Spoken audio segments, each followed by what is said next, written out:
why you're doing what you're doing today. I've always wanted a career that could also have an impact. And so for me, it started from there. I realized very quickly. When I was at university, actually, I had a bit of a panic attack episode. And that's when I realized that I can't take it lightly. I can't take movement lightly for myself. It's easier to sell to women than men? No, because women don't control their money in a lot of cases. You want to focus more now about Pakistan. What is your plan on expanding locally and nationally first? Our mission is to democratize fitness for Pakistani women. What would you tell to female founders in Pakistan? There's a huge space for solutions by women for women.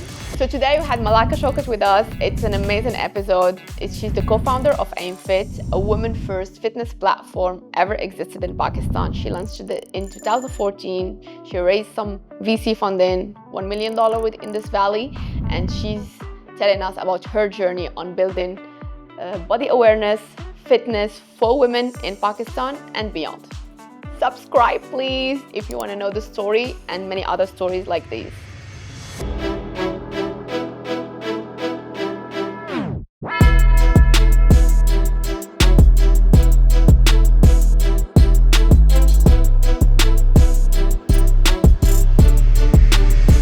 In a world full of noise, Wasssl takes on a clear mission. Owning the narrative in tech and business in the MENAP region, beyond the borrowed Silicon Valley playbooks. So we are here to amplify local voices, challenge the status quo, and spotlight the builders solving real problems within our region that can't wait anymore. So welcome to this new season of Wasssl Podcast. This time we are meeting some of the Pakistan's boldest founders, builders, and business leaders who are shaping the future and changing the face of the MENA region. So what's this season really about?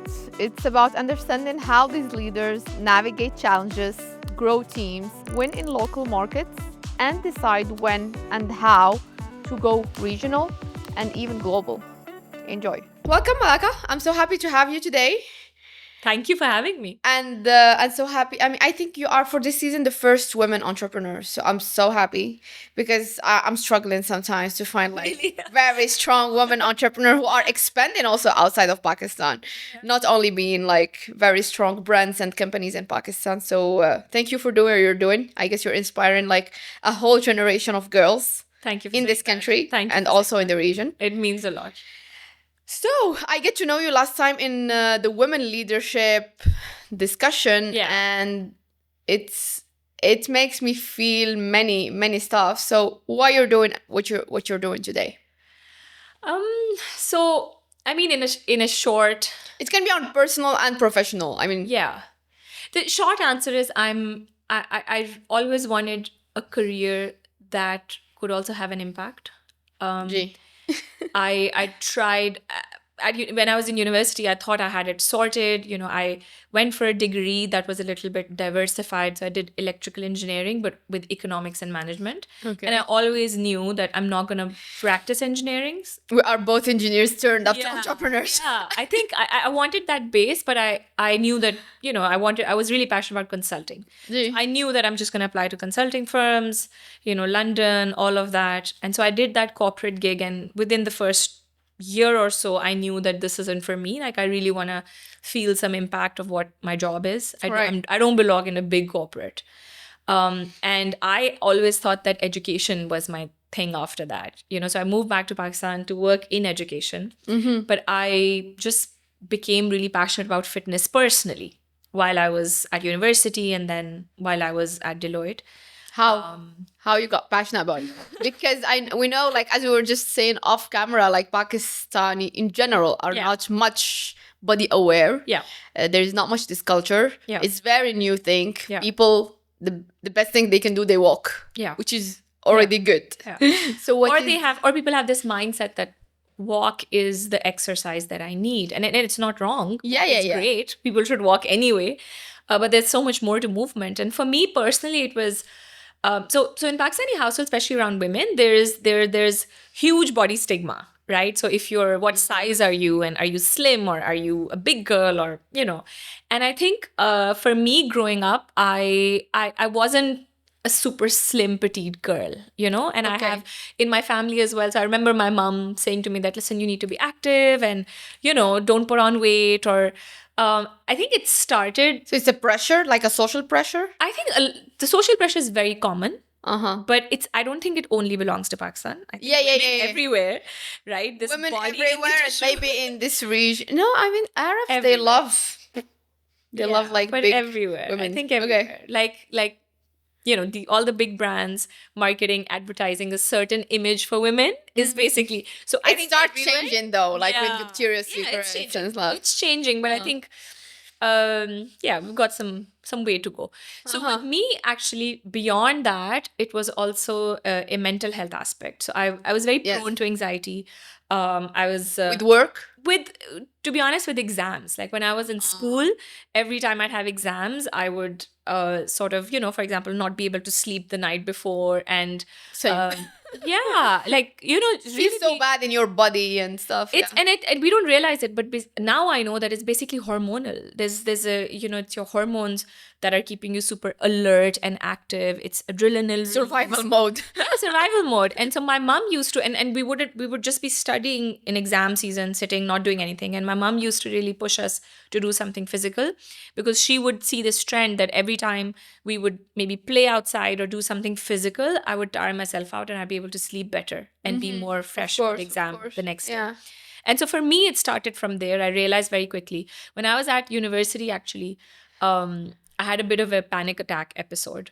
And that's when I realized that I can't take it lightly. I can't take movement lightly for myself. So exams or no exams, this is like my 4th year. So in the UK, for people who've been through the UK education system, you basically have your final university degree exams and your entire degree depends on them. So, in the US, you have, I think, a GPA system, and that sort of, you hedge your score. But in the UK, all of your degree depends on your final exam. And so for me, just before my finals, I had this panic attack episode, and that's when I realized I have to be really physically active.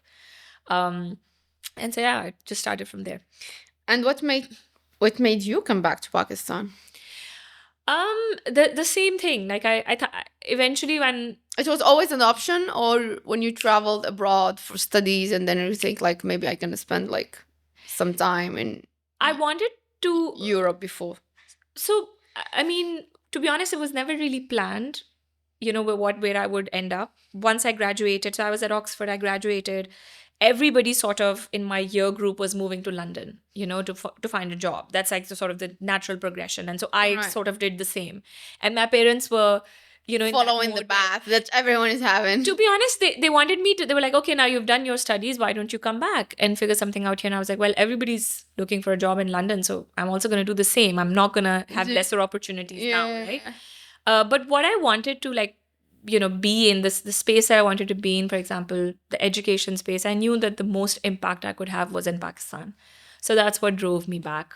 And then eventually in fitness as well. The most impact I could have is So in what Pakistan. triggered then Aimfit? I've seen like your personal journey. Yeah. What triggers like maybe I should go on fitness business, because you are an electrical engineer, you were having economics. I mean, like nothing to do with. Yeah. I started working at a education non-profit when I returned in Pakistan, yes. Okay. And just for my own fitness, I wanted to do something. And I really was, so I was Clueless. 22 at the time. I actually really wasn't clueless. I knew exactly what I wanted to do. But I was 22 at the time. I didn't want to just go to a gym and spend all this time on a treadmill alone. So I got a bunch of my friends together and I said, guys, we got to work out together, because the group element and all of that. Accountability. Very important. And more than accountability, it's about having fun. So, I had in London, I used to go to a lot of different studios. So this culture was really big in London, like yoga studio or Zumba or, cycling, spin cycling was upcoming. It's crazy. So I was like, well, why would you bore yourself on your own? And, if you can have such a good time with everybody. So it was accidental. I got a bunch of group of friends together and we just started exercising together. That's where basically that was how Aimfit was born. And when the first business start turning from a passion and just figuring out your own workout to get into a business, is it the money? Is it the I mean, the investment that came in, what triggers it? And yes, if you're still here, subscribe to the channel. It will help us a lot to grow, and it will mean the world to us.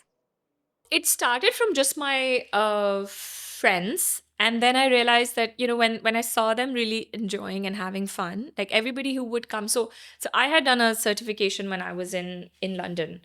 And I thought, you know what, this is just going to be my side thing. I'm going to have a day job and then I'll just do this at night because it'll keep me fit. And it's something else. Like I don't have anything to do in the afternoons. Right. And so when I saw my friends and them saying that there's nothing like this in Lahore, there's nothing like this in Lahore, this is amazing. And my friends started inviting their friends. And some old school fellows and class fellows heard about it and they said, hey, we want to come. So it started growing organically. It made me realize that, okay, there's really a demand for something like this because the next best option is so, I don't want to say poor, but it's so old school. Yeah, huge gap. There's a huge gap and people really want something different. So you had the product market fit before luncheon. Product market fit was immediate. Like you're right. It clicked, right? There's women don't have any spaces to go. They don't have any activities. They want to stay fit. They don't know how to stay fit. They want to be together. Yeah. And I think when you put somebody who is thorough in their approach, like I had a engineering degree from Oxford, then I was a consultant at Deloitte. Mm-hmm. If you put somebody who is really thorough onto anything, like I was teaching a fitness class, I think I did it very differently.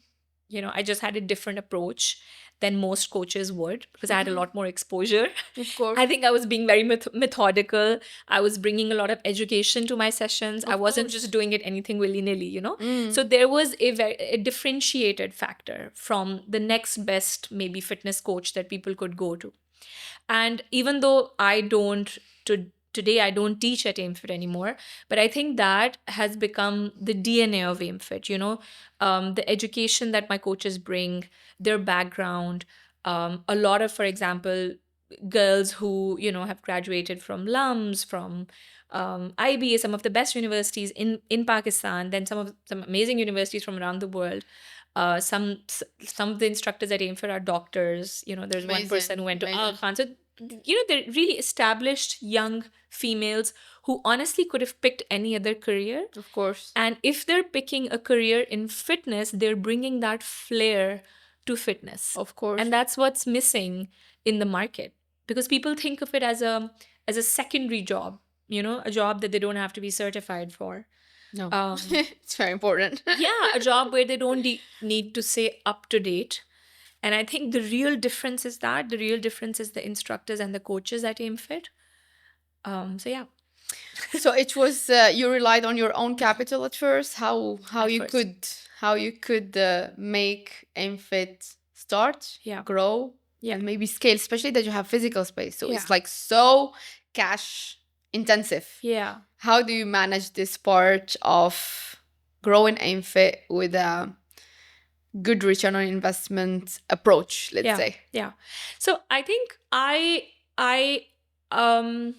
unintentionally, when I started that first Aimfit studio, I was following some principles of bootstrapping that I didn't even know I was following. So for example, I broke it down to a level where it was almost too easy not to do, right? So I didn't go looking for a new studio space or, I need to set up a studio. Then I see this a lot with entrepreneurs these days. When they're about to start, they're like, but I need a lot of money or I need this to start. So I knew of a space where I did yoga once. There's somebody who was using a studio to conduct a yoga class. I remembered, that space I went to for yoga when I was back in one of my breaks. And I contacted that studio and I said, hey, your studio is empty for the rest of the day.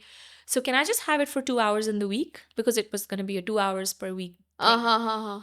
And the guy said, oh, yeah, let's talk about it. And I said, oh, well, I'll pay you some money. Whatever I make, I'll give you, let's say, 30%. 20% or 30%, whatever. And he was happy because his space was being used. Of course. So after you raised like that first $1 million in seed, what you have done with this money? What was your priority to develop Aimfit? So we raised in COVID for our digital platform. Right. Because so we actually went digital very, very quickly. Funnily, we had a whole production set up and our own, things like our own cameras and our own lights and editing and all of that in-house, because even Had though a we proper weren't team. a proper team, Right. even though we weren't doing any digital stuff, we would produce a lot of things for social media. All right. So free workouts, we would do workouts on different social media groups, even Instagram lives and things. And so when COVID hit, it wasn't just about, launching something online because the whole world was, and that's what happened in fitness, right? But for us, it was also like these 3,000, 4,000 women who were part of our studios who didn't have anything to do anymore. They had a fitness routine, they were relying on it.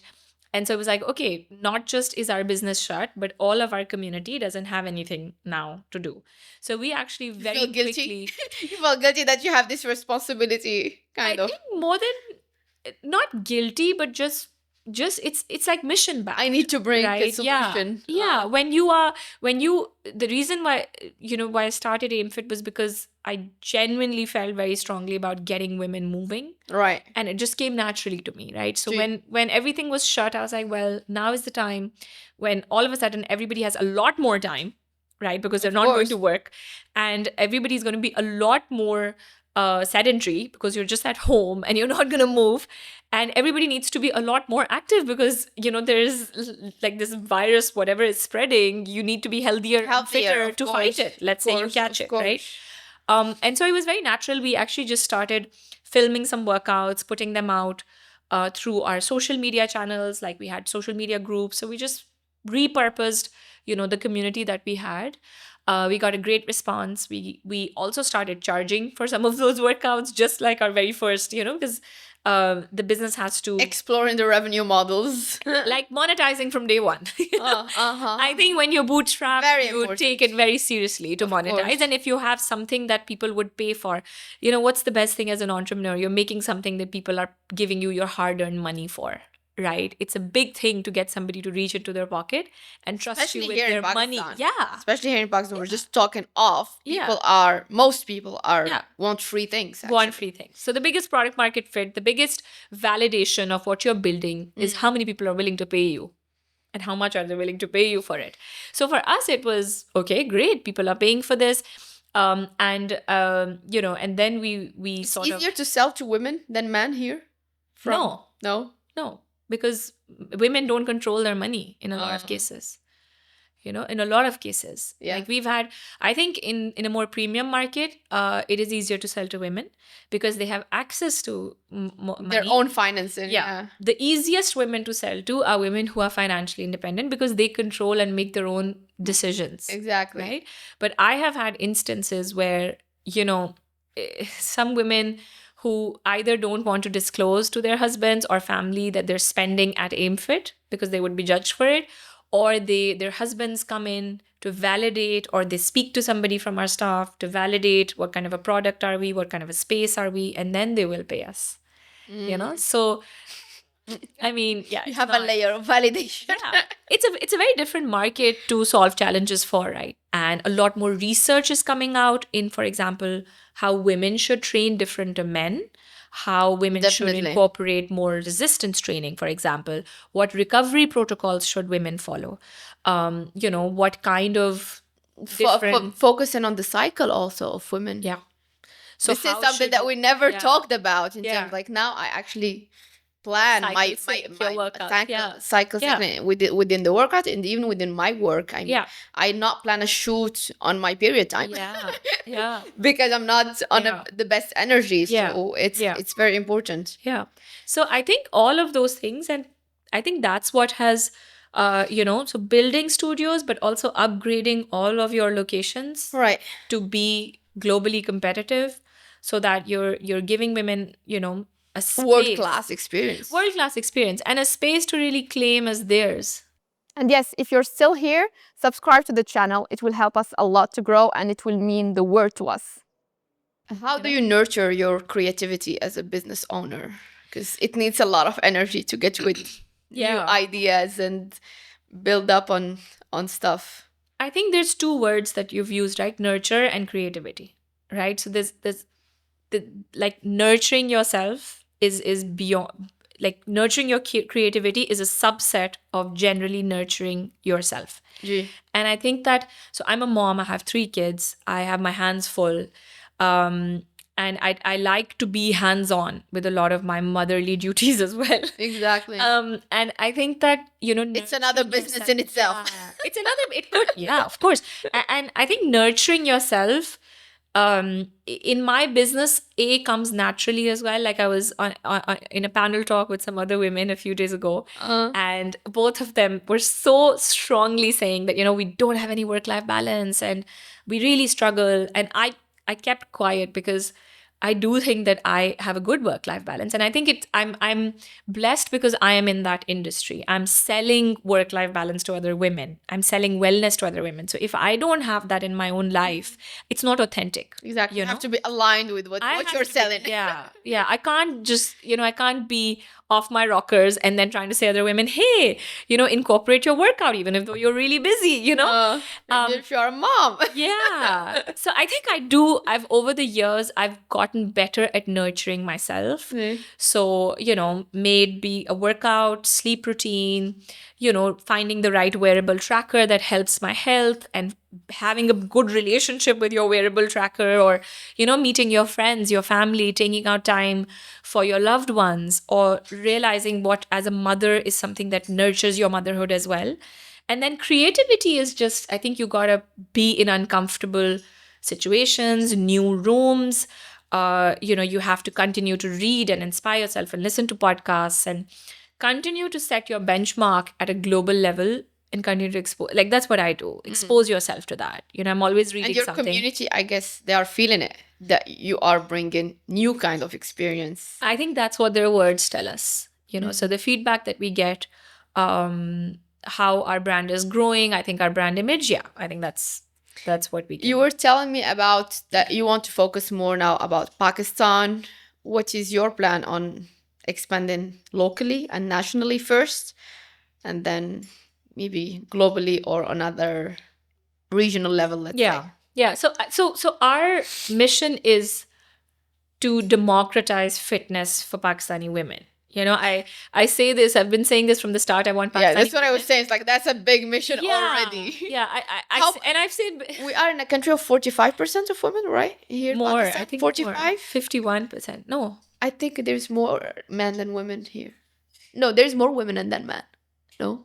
There's more men than women. We should look up. I think it's 55, 45. Even if it is that, it's a huge number. Yeah, you're talking like 100 and above 100 and, I don't know, 125 million women or something, right?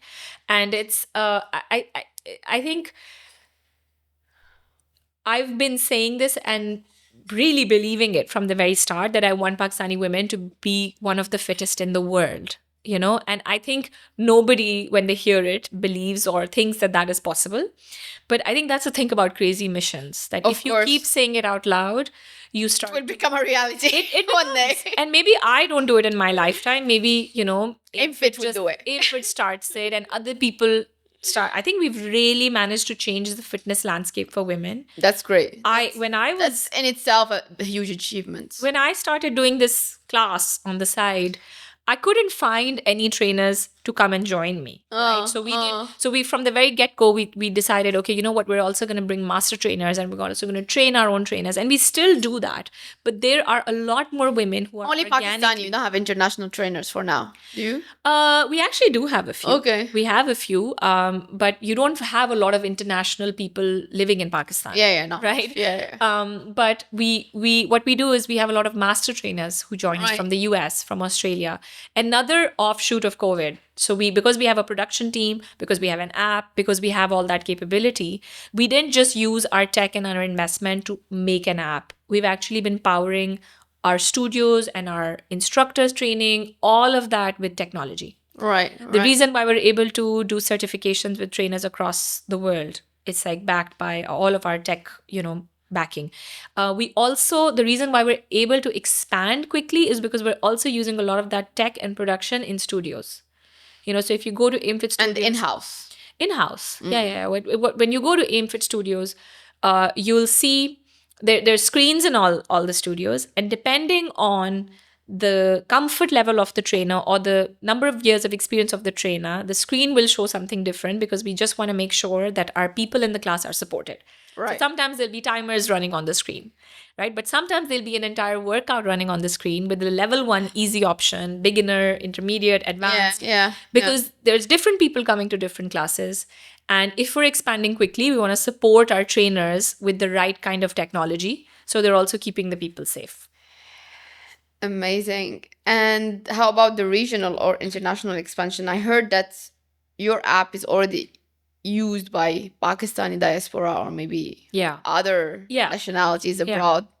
So the digital expansion for like on a global scale it's simple, right? Like you got to just, obviously our app's available anywhere. People can download it. We have women working out from over 30 countries. And I think what brings them together is this,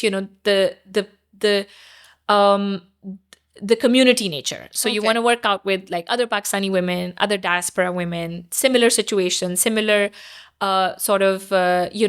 like household. The fitness connects them actually. Fitness connects them, and also similar household challenges, right? You have limited help.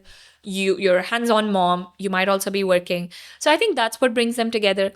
We want to, again, like in line with how, wellness and fitness brands and businesses are expanding, actually a physical online to offline or offline to online connection is I think going forward as well is going to be a very critical thing in the fitness industry. And we've actually had a lot of, alhamdulillah, like inbound leads from the region. We've had people interested from the Saudi region that we come and partner with them, or for even physical studios, right? Physical studios. Okay, yeah, that's great. And so there's something happening for Saudi, like in the upcoming months. Not in the upcoming months. Year 2026, let's say. But it is something that's on our agenda. At the same time, I feel like it's very important to stay also true to your mission. Like we are first and foremost focused on the Pakistani market, because I know that there is nothing else like what Aimfit's trying to deliver here. And while the numbers, especially as soon as the economy flips, the numbers start to look a lot more exciting from a regional perspective and from a business perspective, and we want to honor all our investors, and we want to build a great business story, of course. But I think there's also the community story and the vision. So it's tricky. We're at a very critical point in Pakistan. We're institutionalizing heavily. We're making sure that as we expand out of the city and then also target maybe some of the other smaller cities in Pakistan, we're in a position that the Pakistan brand and scale and the operation isn't impacted. But we're super interested in the region as well. It really reminds me a little bit your story of Anam Khalid, who launched Squat Wolf. Oh yeah. So Anam's a good friend. There's like a lot of parallel, I feel, and maybe Aimfit and Squat Wolf are aligned. Not yet. I have to go to Dubai actually if I want to do this. Yeah. But I've seen her story, like same coming from Pakistan, from Hyderabad, and like just creating the last 10 years like a global brand for fitness. And yes, if you're still here, subscribe to the channel. It will help us a lot to grow, and it will mean the world to us. I think that's the next wave. Maybe Pakistani entrepreneurs are gonna, really claim the fitness space in the region. I really do believe that. There is no impossible. Yeah, I believe that. And I think that, even when I see, so my husband has been in the Saudi, in the Middle East region. He's been working there for a while. That's why we still, we used to live there, and then we still travel a lot. And we have friends and sort of like a circle within the local community as well. And I must say that, beyond, I'm not talking just like sort of downtown Dubai. I'm talking beyond that region that's very heavily impacted by the expats. I think there's a lot to be done even in the Arab, local market. Especially it's the same culture. Women they want to be together. Yeah. They want to work out together. Yeah. They want to feel also empowered, understood in their health journey with like pregnancies and cycles and whatever we talked about, because unfortunately we are, as women, just following sometimes programs or fitness programs that are for men. I just learned lately that women don't have to do the cold plunge, like the very cold plunge. They should. Really bad. No, I think there's so I have my views on that. I know which research study you might be referring to. But that's the point. Like, you don't know what you have to follow. I do want to say this, but you should. Women should cold plunge. Yes, they shouldn't go all the way to the 0 degrees, and they should cycle sync it a little bit. But there's research and there's some really good I think physical activity and metabolic health experts who are female, who are talking about how women should cold plunge. Exactly. I just like the how and the good temperature maybe that we need to have.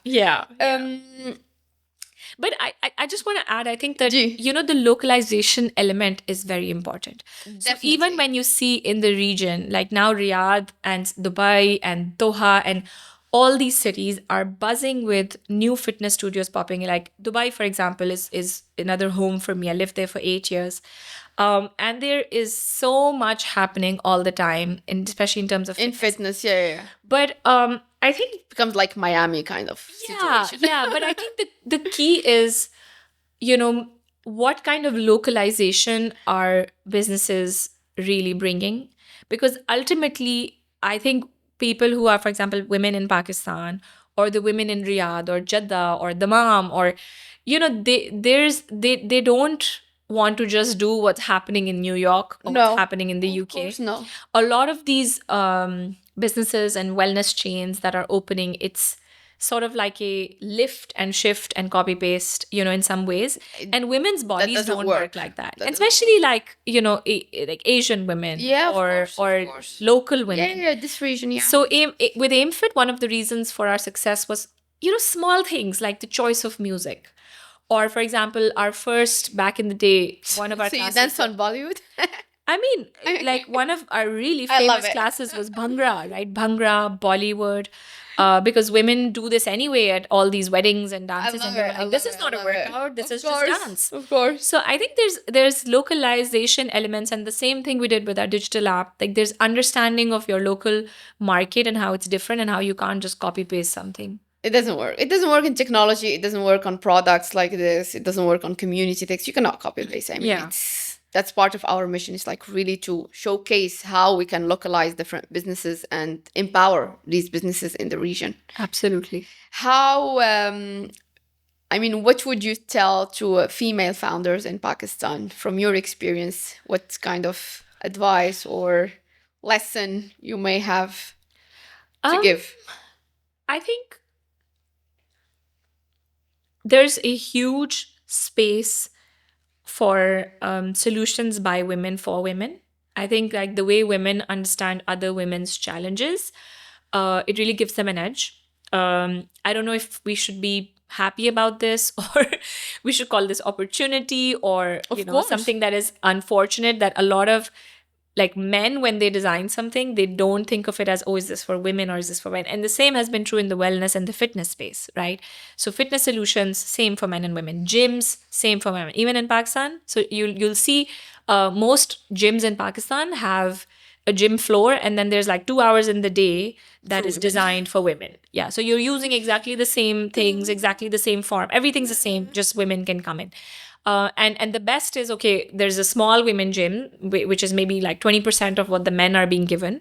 And it's also just an afterthought, So I think there's a huge space for all female entrepreneurs to really go and attack the problems, own the space, attack the problems that women are facing. I think also the reality is there's a huge local community, context to women working in Pakistan. Women are also primary caregivers for their kids. They're also looking at homes and, extended families sometimes. And that's also a reality of life, more so in Pakistan when you're living in Pakistan than abroad, because, maybe life is more integrated here. And I think having a strong support system really, really matters. In some ways, it's a stroke of luck as well, is your family, husband, people who are close to you, are they supportive of you having ambitions beyond your home and beyond your kids? Of course. And I think then sometimes you have to also just keep it real. There are different seasons of life. So not every season of life is the same. You might have to slow down at some points, right? If you just had a baby, right, and you're struggling with postpartum depression, and let's say you have another child, or that is not your time to maybe shine and do amazing things. Maybe it's just time to stay afloat. And there will be a time when you'll have more energy, just like your monthly cycle, right? Exactly. There are times when you have more energy, you can deliver more. And then there's times when you just need to nurture yourself. And calm down. Yeah. Yeah. Great. What was your first I made it moment with Aimfit? First rupees? Yeah, maybe like counting our cash. I'm joking. Money is getting in. Because when it was like the first month, we didn't even have a till, right? So we had all this money that we were like, what are we gonna do with all this money? I think I have those moments, alhamdulillah, like time to time. I still have, with any entrepreneur, by the time the customers or the market is celebrating one of your successes, you are so far into your next project Exactly. or your next struggle that you almost sometimes forget that, I got to celebrate it. That happens with me all the time. Like when a news comes out about, something that Aimfit has done, we are so far ahead into the next thing. Like 12 months ahead already. You forget to celebrate. But also just, I've had small we made it moments. And then, like every time a customer shares a really deep review, right? Or somebody says that Aimfit's really been phenomenal in helping me change my life. Like people are recovering from cancer and saying Aimfit had a part to play. Women who maybe were like wheelchair bound, like somebody I spoke to once in one of our studios, she had severe autoimmune. She had to be in a wheelchair. She said, I'm not just walking, I'm like playing around with my kids, and a very young girl. And so I think these moments of realizing that even if you're impacting that one life, exactly, it's worth it. Changing her kids' future, her family, like you're changing the fabric of their home. And if you can play a small part in it, like who are we? It's huge. It's a huge opportunity, and definitely something to be so grateful for. Definitely. So I think those small moments. Something really awkward moment or funny that you have with your partners or investors that you want to share, maybe. Awkward or funny moment. Honestly, nothing comes to my mind. But nothing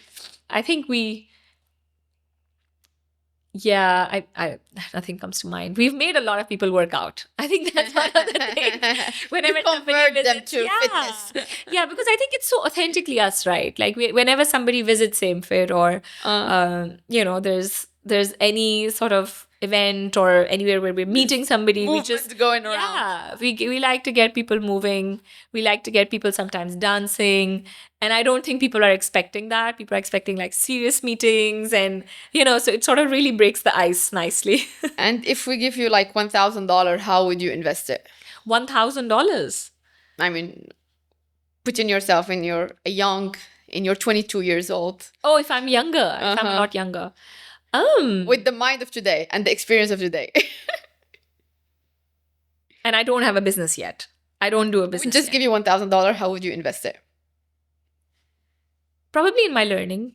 Like I would probably I had the same answer from Osman Asif last time. Yeah. It's like invest in yourself. Yeah. Probably in my learning. Because to start a business, you can do it even without $1,000. That's what I believe. How would you describe your company in like 3 emojis? Oh, 3 emojis. I have to find emojis. Okay. Emojis are here. Yeah. I think it should be emojis that I use a lot. Right? Okay. The next whatever. I mean, what to represent Aimfit in like 3 emojis?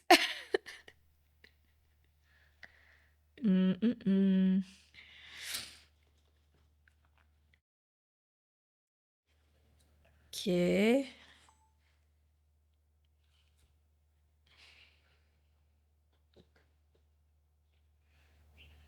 What would be the third one? Which one do I use a lot? Which is the first one first? Tell me. A bicep. Of course. Strength, muscles. Yeah. Then a happy kind of thing. Community, maybe. A group of people. I cannot wait to see like Aimfit and Squat Wolf together.